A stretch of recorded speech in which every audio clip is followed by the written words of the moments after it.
অধিকাংশ ছেলেরাই যদি শয়তানের ভাই হয়ে থাকে তাহলে অধিকাংশ মেয়েরাই কিন্তু শয়তানের বোন। কথাটা কেন বলছি জানেন? দেখবেন অধিকাংশ মেয়েরা তাদের জমানো টাকা বা কেউ দিয়েছে সেই টাকাগুলো কোথায় ইনভেস্ট করে জানেন? নতুন পোশাকে, নতুন লিপস্টিকে, নতুন জুতা স্যান্ডেলে, স্কিন কেয়ার প্রোডাক্ট, আরো অনেক কিছু। যা লাগে তাও নেয়, যেগুলো লাগে না সেগুলোও নেয়। বিভিন্ন রকম সিরিয়াল দেখে, আর এখন তো ইনফ্লুয়েন্সার গুলো রয়েছে, এদের লাইভ দেখে দেখে মোটামুটি জামা কিনে আলমারি একদম ভরে ফেলে। একটা ড্রেস তো একবার পরার পর আর রিপিট করে পরে না। একটা ড্রেস একবার পরে মনে করেন ফেসবুকে ছবি দিয়েছে, তো সেই ড্রেস সচরাচর তারা মানে পরেই না বলতে গেলে। ন্যাপথলিন দিয়ে আলমারির মধ্যে রেখে দেয়, আবার বের করে রোদে দেয়, আবার ঢুকায় আলমারির মধ্যে রেখে দেয়। এই প্রসেস চলতে চলতে এর মাঝখানে আরো বহু ড্রেস কেনা হয়ে যায়। আবার আমাদের এক ইনফ্লুয়েন্সার আপা মানে ডিক্লেয়ার দিয়েছেন তিনি এক ড্রেস দুইবার রিপিট করেন না। আচ্ছা ভাই, তারা নাই করতে পারে, তাদের তো নিজেদের পকেটে টাকা দিয়ে কিনতে হচ্ছে না, কিন্তু তাদেরকে দেখে আমরা যদি অনুপ্রাণিত হই, নিজেরা কিনতে যাই, নিজেদের টাকাগুলো যদি ড্রেসের উপরে ইনভেস্ট করি, তাহলে কি এটা লস প্রজেক্ট না? আর আমাদের কালেকশনে লাল, নীল, হলুদ, সবুজ, কমলা, লাল, আরো যে কত কালার আছে, সব কালারে কিন্তু লিপস্টিকের কালেকশন থাকে।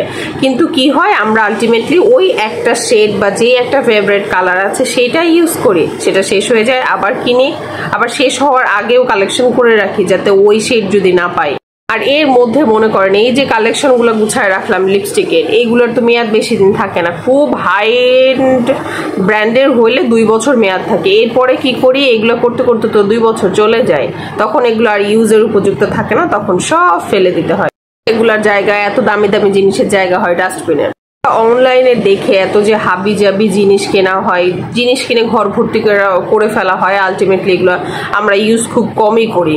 এইসব ড্রেস আপনি যদি গরিব মানুষদেরকে দেন, তারা তো আর পার্টি ড্রেস পরে মানে দিন যাপন করতে পারবে না। এখন এইগুলো আপনি আপনার খুব কাছের আত্মীয় স্বজন বা খালাতো মামাতো ভাই বোন সবাইদেরকে দিতে পারেন।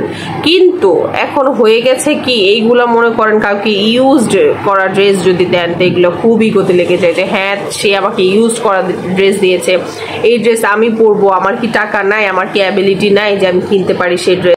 আমরা যারা 90s এর কিডস, তারা কিন্তু দেখা যাচ্ছে আপনার মানে খালাতো মামাতো ভাই বোনের ড্রেস, নতুন কেউ ড্রেস একবার পরেছে, তারপরে কিন্তু আমরা নিয়ে এসে সেগুলো পরতাম, পরে ঘুরতে যেতাম, বান্ধবীর ড্রেস পর্যন্ত নিয়ে এসে পরতাম, কিছু মনে করে নাই। কিন্তু এখন সবার সেগুলো ইগোতে লাগে। এখন কেউ কাউকে একবার ইউজ করা জামাও যদি দিতে চায়, সে মনে করে আমি কি গরিব ফকিন্নি যে আমাকে সেই ইউজ করা ড্রেস দিচ্ছে, আমার বাবার কি টাকা নাই, স্বামীর কি টাকা নাই, আমি কি সেই ড্রেস এফোর্ড করতে পারি না যে সে আমাকে দিল। আসলে এই ইগো গুলা বন্ধ করা উচিত।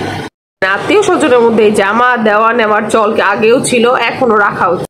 বেশিরভাগ ইনফ্লুয়েন্সাররা যে বলে তারা এক জামা দ্বিতীয়বার রিপিট করে না, তারা কিন্তু তাদের ড্রেসগুলো কিন্তু ধার করা, ব্র্যান্ডরা তাকে প্রমোট করার জন্য দেয়, তারা সেই ড্রেসগুলো পরে সেটাকে প্রমোট করে, দেন আবার খুলে কিন্তু দিয়ে আসে। তাদের দেখে নিজের লাইফে আফসোস করে নিজে লাখ লাখ টাকা ইনভেস্ট করে মানে বিভিন্ন ব্র্যান্ডের ড্রেস কিনবেন বা অনেক দামি দামি কাপড় কিনবেন, এইগুলাতে ইনভেস্ট করা একদমই ঠিক না। একটা অনেক দামি ড্রেস কিনেছিলেন, এখন সেটা পরতে পারছেন না বা আপনার ফিট হচ্ছে না, তো আপনি সেটা কিন্তু আপনার আত্মীয় স্বজনের সাথে এক্সচেঞ্জ করে নিতে পারেন। তার কোনো একটা ড্রেস আপনার ভালো লাগলে সেটা আপনি নিতে পারেন, আপনারটা তাকে দিতে পারেন। তো এই এক্সচেঞ্জের রিলেশনশিপটা থাকা ভালো। আসলে ইজ্জত যাওয়ার মতো কিছু নাই। একটা কথা, lipstick, skin care product, makeup হোক, যেই জিনিসই হোক, আপনি যেটা ইউজ করেন বা যেটা আপনার কাছে ভালো লাগে সেটা আপনি কিনবেন, ইউজ করবেন, শেষ হয়ে যাবে, আবার কিনবেন।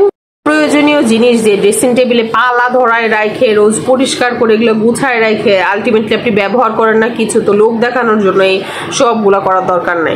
এইসবে বেশি খরচ না করে টাকাগুলো বাঁচিয়ে ফ্যামিলির সাথে কোথাও ঘুরতে যান, খান, দেখবেন যে নিজের ভেতরে একটা আত্মতৃপ্তি পাবেন।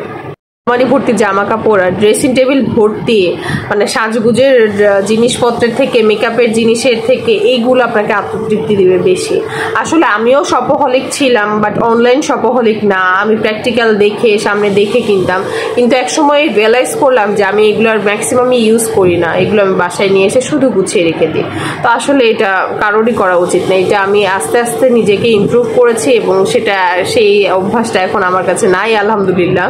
তো আমাদের সবাইকে আসলে চেঞ্জ হওয়া উচিত। আমার সেভও আমাকেই করতে হবে।